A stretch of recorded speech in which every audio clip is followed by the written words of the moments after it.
Well, I was going to introduce everyone, but he beat me to the punch. Let's just do a quick survey of the room. Who here is a founder? Who here is actively fundraising right now or about to in the next few months? Who has already done a round of funding, but they're about to do like a second or a third, so this wouldn't be their first time? Okay. And then who is an early operator, is just curious about the process? Awesome. So it's mostly founders in here, so this will be very relevant. So we have a pretty great crew of people. Everyone here has worked in one aspect. They've either fundraised themselves using a different method from traditional VC funding, or they work in the space. So let's just start off by having everyone give a quick 1-minute spiel about what aspect of fundraising they do. Sure. Andrew Stivers, Senior Director at Lighter Capital. We're a 40-person firm based out of Seattle, Washington. Have invested more than $100 million across 250 companies to date. Really focus on companies that fit in that spot between the seed and Series A. So you can think about us as looking for companies that are producing revenue. Typically, we draw that line at kind of 15K MRR. First deal, usually about 100K MRR. So looking for companies in that space that are growing really nicely, have a business, have revenues, but aren't necessarily looking for that massive venture round where they're going to give up a ton of the company. We're completely non-dilutive, so don't take any equity in that process. Hello. My name is Tristan Thoma. I am founder and CEO of Impera Strategy. Essentially. Yes, it needs to be based on fair market value, but 409A is sort of a hand-wavy process that involves very few quantitative metrics. So you can kind of hand them out at whatever you want to. And because we don't require you to set a valuation, it gives you more time to grow into your valuation. So a lot of times when people come to us, they think about us as a bridge to that big next round. Because like I said, we cap out at $2 million. So like we're not going to get you all the way to IPO, right? So the idea though is to say, man, I have a business that works. It's producing revenue. I actually have a pathway to profitability if I want it. And all I really need is $1 million to ramp this thing up to doing a $10 million ARR business.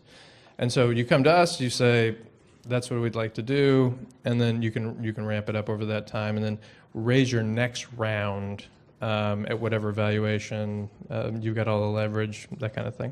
There's several companies in New York who, if anybody's interested, I'd be happy to talk to that would serve as references for that exact plan.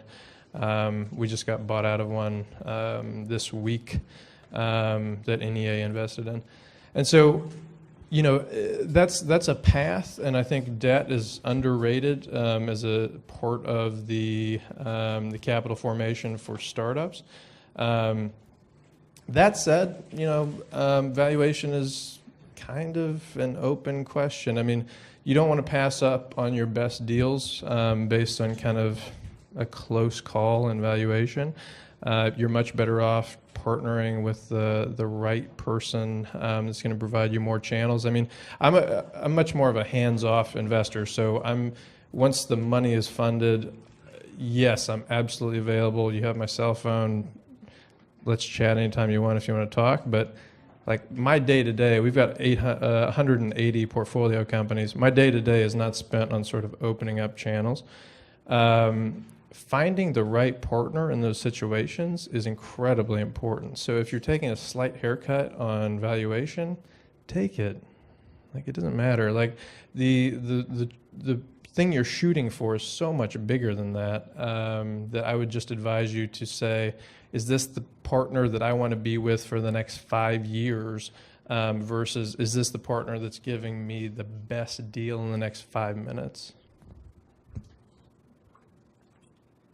I think unless you're, I think timing, unless you're independently wealthy and money doesn't really matter to you, timing is really a difficult thing to like wait for. Like, I don't need capital or I don't need money until whenever makes sense.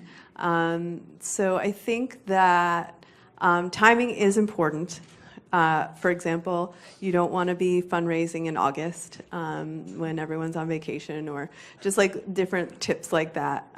But I think more important than timing is just having an ear to the ground and understanding the best way your messaging works for this time. I think that as you know, the community, the venture market, the world, as these things change, there are different priorities, and your business can fit into the current priority model. You just have to figure out how to communicate it in a way that people can hear it. I was going to say, kind of echoing what Andrew was saying about like a short-term versus long-term problem. Like most things in entrepreneurship, like most things in the day-to-day of running your business, whether it's a small side hustle or, you know, VC-backed and huge, everything, fundraising, like everything, is a short-term versus long-term problem. What's going to get you out of the pickle right now versus what's going to be right for you long-term. And I really do believe in perfect time, and that everything happens the way it's supposed to, and everything happens when you really need it in the bigger picture, not just what will get you out of the pickle right now. So that's kind of my 2 cents on that. There's a large conversation about that in the ICO blockchain space, in that an ICO effectively is your IPO, but you do it before anything is delivered. What a freaking weird world we live in. But also a lot of what we do as a consultancy is to consider the implications of that. In exactly, you know, echoing what you said, Jess, in when you take money, you have this type of responsibility, and your business is going to continue to exist for a long time after that. And so we work with a lot of companies that have already some type of asset or market share or business, and they say, hey, how can we implement tokenization, or how can we implement blockchain in this? And it's largely a consideration of, okay, if you have a token, you sell it, and you raise $10 million, that's going to be your $10 million. You can't resell all of those tokens. Is that going to get you to such a place that you can have your natural revenue, or your organic revenue ongoing as an organization, as a company? So it's largely a money grab. We're in some ways a terrible consultancy, because half the time we tell them it's a bad idea, don't do it. A token is a very short-term raise that has immutable existence. Is it too much off topic to ask what makes a good token versus a bad token? Not off topic for me. I can talk about this stuff all day. Could you make it quick? Because I know that's not the focus of the topic. A good token has very unique applications. It's always a combination of performance and speculation. Performance in that this unique token has access, or allows access to specific software, specific services, specific goods. Could be, if you're a hotel chain, you get the performance side will be that you get cheaper rooms with this token. You can buy it for $90 instead of paying $100 for the room. And it has utility. Utility. Yes, the performance is utility. And then speculation would be, this token is going to appreciate because, you know, maybe you can have a say or voting, or maybe the market for this hotel is going to grow so that it'll go from being valued, if I buy it today at 90, it'll grow to be 100. Snake oil. Sara and Melissa, can you guys talk about how you guys leverage Kickstarter's community aspects when you guys were using Kickstarter? Well, both to fundraise, and Melissa, you know, your experience being on the community team at Kickstarter. A large portion of people who are on Kickstarter, they are repeat backers. So some people literally just go on Kickstarter just to, hey, I want to donate money. I want to back a project. So talk to me about how you guys leverage the community aspect of Kickstarter. Yeah, so because I have a co-founder, when the different pledges were coming in, we sat down at one point and I was like, do you know this person? Do you know this person? We were trying to see like how many people who backed our project actually didn't know us at all and just thought that this was a great idea. And there were some, But the common wisdom that, at least during my time at Kickstarter, is that most products, unless they're largely in the tech and design space, don't launch a crowdfunding campaign thinking you're going to go viral. Mostly it's your community. It's not to say that it never happens, but you get people who have an idea, throw something up, and they just think it's going to take off, and it doesn't always work quite like that. So,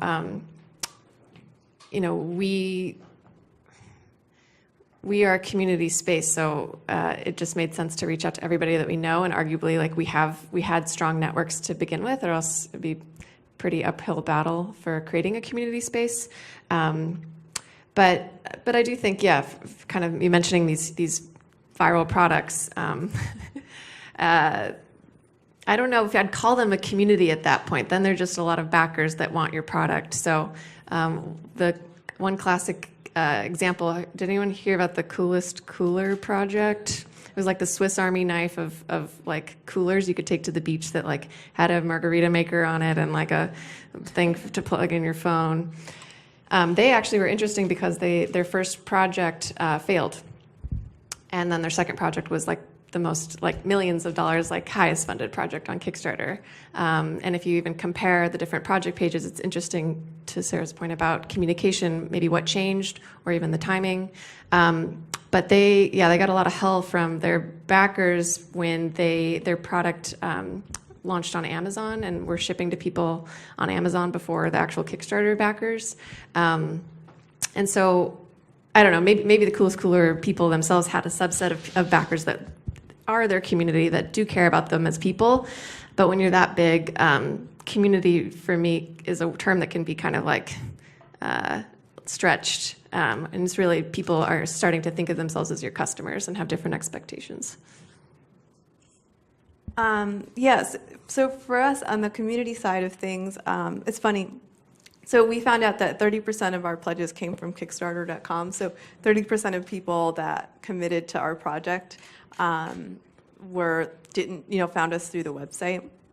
I think there's really, whenever I have a friend that has a Kickstarter that ends and is successful, I reach out to them to tell them, I know, 'cause there's few lonelier places. I don't know if you would agree. There's few lonelier places than a successful Kickstarter. that sounds really crazy, but speaking of the Coolest Cooler, like, everyone looks at it and it's like, how on earth do you raise like $10 million and sell all this stuff and have problems? Like, that shouldn't be a problem. The worst thing that could have happened to us is if we had actually just raised $30,000. Because as much as we tried to be thoughtful about what's the minimum amount of money we could raise in order to be able to build this thing, we were not, that was 30, I don't know what world we were in that we thought we could build a hardware product with $30,000. That would have been so difficult. And so I think that the community element of Kickstarter is really amazing, but you are, and it depends on your version of how committed you are, because I feel you are beholden to a lot of people that you've sold the product to. Successful Kickstarters are awesome, but now you have a community of people who not only support you, but are also depending on you for something.